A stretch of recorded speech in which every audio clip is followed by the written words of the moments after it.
Hey, it's Rob, and welcome to Axel's Garage.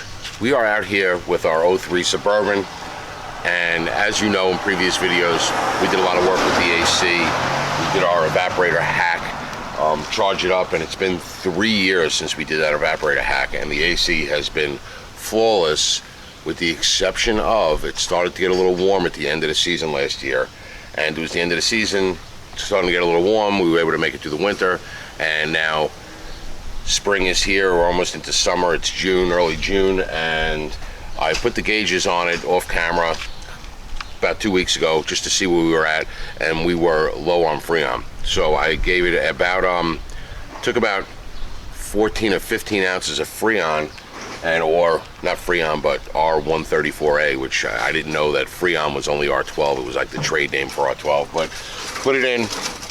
Everything seems to be fine. Our high pressure was a little high, realizing that we have a weak fan clutch, which is what made the high pressure a little bit high, because we weren't getting good airflow across the evaporator. But we had, for what it was, there was decent temps inside the vehicle. On a real hot day we did it. I think it was about 88 degrees that day. It was a hot May day that we did it. So we started checking for leaks, and there's two ways you can check for leaks. You could use some soapy water like you would for a tire leak and spray it across all the hoses and see if you see something bubbling. You could also use an electronic leak detector, and what we did was we ran around the vehicle with an electronic leak detector, and we were getting a little bit of readings by the low pressure Schrader valve, but they say that those are real hard to diagnose with the leak detector because there is some residual refrigerant oil that sits in the Schrader valve, and sometimes the leak detector will pick that up. So once we were confident that we didn't have leaks everywhere through the vehicle and it was just that low pressure Schrader valve, I took some soapy water, checked both the Schrader valves, the high and the low, and it was the low that was leaking just a little bit. So we loosened it, tightened it, loosened it, tightened it to try to get it to leak slower, and we were able to slow it down. And you could see from the bubbles coming out from the soapy water that it was definitely slower than when we started, and I really wasn't worried about sucking any of that soapy water into my system because the leak is pressurized, so it's gonna keep blowing it away. So to avoid having to bring it and getting everything sucked out and recovered and replacing the Schrader valve and recharging the whole system, they actually sell a kit, and there's a lot of different brands of them. I picked the Master Cool as the brand, and this is the kit, and I'll show you what it is. It comes with a low pressure fitting and a high pressure fitting, so you can use it for either one. But it's a kit that will allow you, and this is just a little bumper, but it's a kit that will allow you to clamp onto your low pressure side, okay? And then what this will do is here's the Schrader valve tool that's in it. You will unscrew the Schrader valve until it unscrews, and then you can pull this up like that, and you pull it up until it passes this ball valve here, and then you're going to take the ball valve and you're going to turn the ball valves. Now what you just did was you pulled your Schrader valve out, and there's a seal in this cap as well. You pulled your Schrader valve out and up, so now the Schrader valve is above this ball valve. You close the ball valve off because you got a sealed connection here, and now you got your system sealed off, and then you can unscrew this part. Sure, I'm on camera here. You unscrew this part, and you're going to pull your Schrader valve out. You're going to put your new Schrader valve on the tool. You're going to put it back in here. You're going to snug this up, just hand tight. There's O-rings and everything. Okay, and now you're ready to go back down. So now you can open your system to the Schrader valve, and hopefully there's no leak here because there's supposed to be an O-ring, and then you slide this down until it hits where it's supposed to go. And you see the tool starts coming back in, and then you tighten your Schrader valve down, snug it up, release your tool, take your tool off, and you change your Schrader valve without losing pressure in your system. In theory, it should work. In practice, who the hell knows? I've never used one. Like I said, I just got it.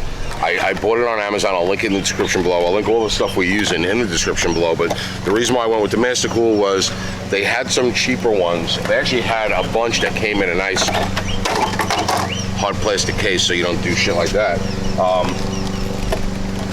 And those, though, I actually like those because we're not going to use it that often. and it came in a small hard plastic case, and I said that would be really good because I could put it on a shelf with all my other, you know, tools that are in plastic cases that you don't use a lot. The problem was all of those were like the really cheapo ones, and they had horrid reviews. This one had decent reviews, and it was just a couple bucks more than the cheap ones that came in the case, and it had good reviews. So I'd rather go with this. I'm sure I could find a little container or something to keep it in so it won't get damaged when I'm not using it, which, like I said, isn't going to be all that often, I don't think. Probably wind up doing a bunch of friends' vehicles once they find out I have this. So I'll move the camera in. All right, so now we're on my low pressure valve right here. You might actually even hear a little when I take the cap off because, you know, it is leaking just a little bit, but Big Dummy's cutting the lawn, there's a plane flying. I heard a little, I don't know if it came up on camera, but I heard a little tss, which means that that cap was actually, the little O-ring in the cap was actually holding some of the pressure. So now I'm going to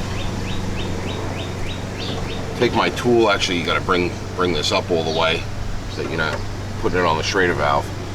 And we're going to put the tool on. So now this tool is on.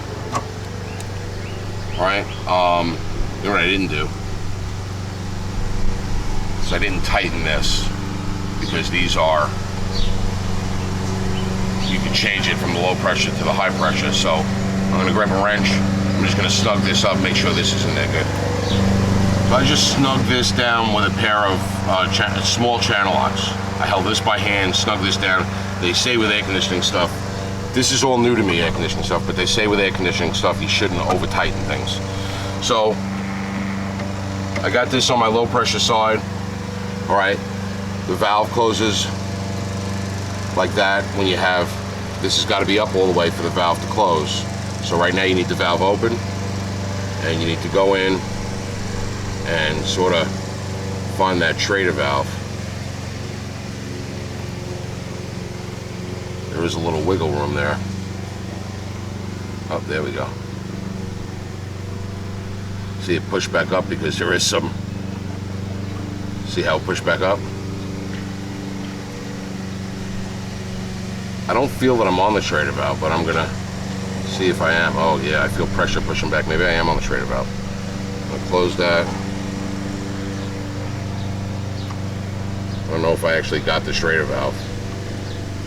I didn't. All right.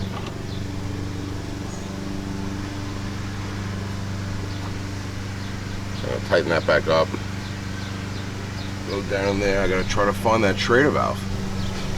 I can't seem to find the top of the Schrader valve, so this does not work as easy as they claim. I'm gonna take this off. It's like this sleeve doesn't want to go back in.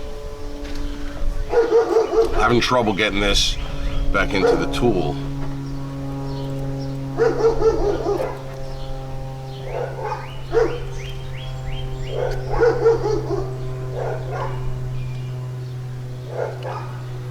All right, so I demonstrated it, so maybe it's this. Maybe this is just too tight. I don't know. I'm gonna take a wrench and loosen that and see. All right, yeah, that was it. It was this. Tighten this with the channel locks, and just like by hand, like I said, I held it like here and with a small pair of channel locks. That was smushing the O-ring down so much that I couldn't get the shaft in and out. You can see the shaft has got a snug fit through the O-ring. So now I just did it by hand, and it comes in and out. So I am going to pop this in back onto my low pressure side. Okay, I'm going to get this guy all the way down.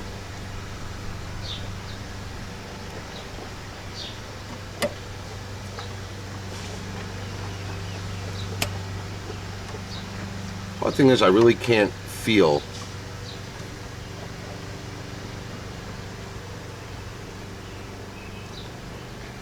turning that collar down to hold it in place. I really can't feel that I'm on the Schrader valve. Might be on it.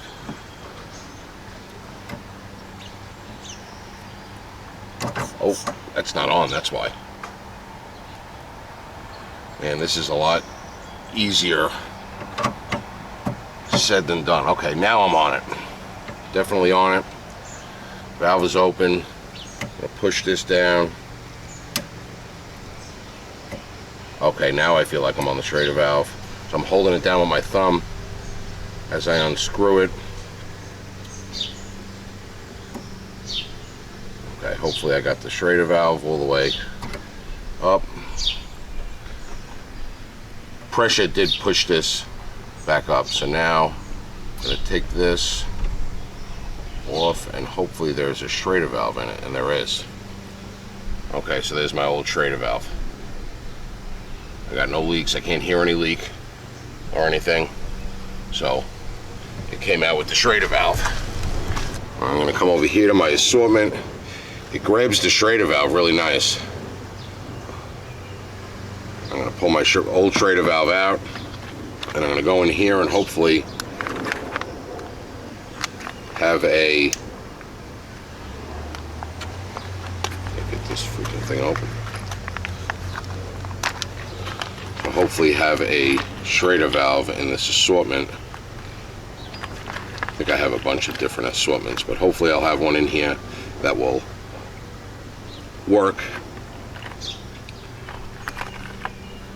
Alright, and it looks like I do. This one looks to be the right guy there. I'll take the new Schrader valve, I'll put it in here in this tool, and it actually grabs the Schrader valve. Alright, so now I'm going to feed this down. Let me move the camera again. Okay, so now I got my new Schrader valve on here. Okay, I can't go any farther than the valve, so I'm going to feed it in. I'm going to snug this up so I don't have any leaks. Alright, so once I snug this up, I'm going to pull it up just a little bit so that the Schrader valve is not touching this valve, so you don't screw your Schrader valve up when you open the valve. So now I open the valve, and I'm going to slide this down, and I'm going to start to turn it in. You have to keep downward pressure and turn.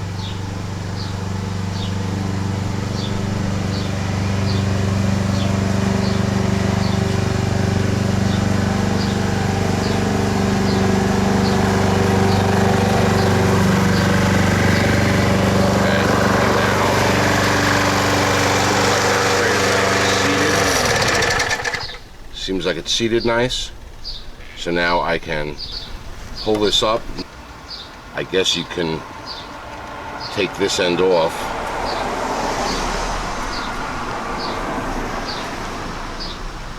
Right, Schrader valve's not there, it's back on it, and I guess you could do that and there should be no, you had a little residual pressure that was in this valve, of course, but now nothing. So pull that off. The new Schrader valve is in,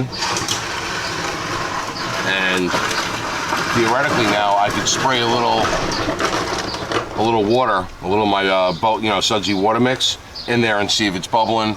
Like I said, if I go in there with the sniffer, there's going to be residual oils and stuff that are laying around the top of the Schrader valve from inserting and removing it. That's going to pick up on the electric sniffer. So I think the water is the best option. Just spray a little sudsy water and see if you get any bubbles, and that's what I'll do now. All right, so I got my sudsy water solution. It's just dish soap and water and a spray bottle.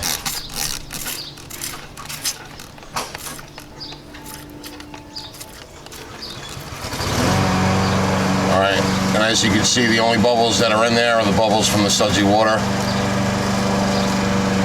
If there was any leakage, there would be bubbles bubbling out like crazy. You can see the bubbles are actually going away from the sudsy water, which means that's a seal.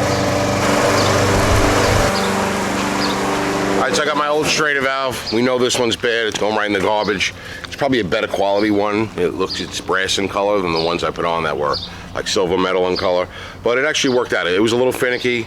Like I said, there's a tight O-ring right here.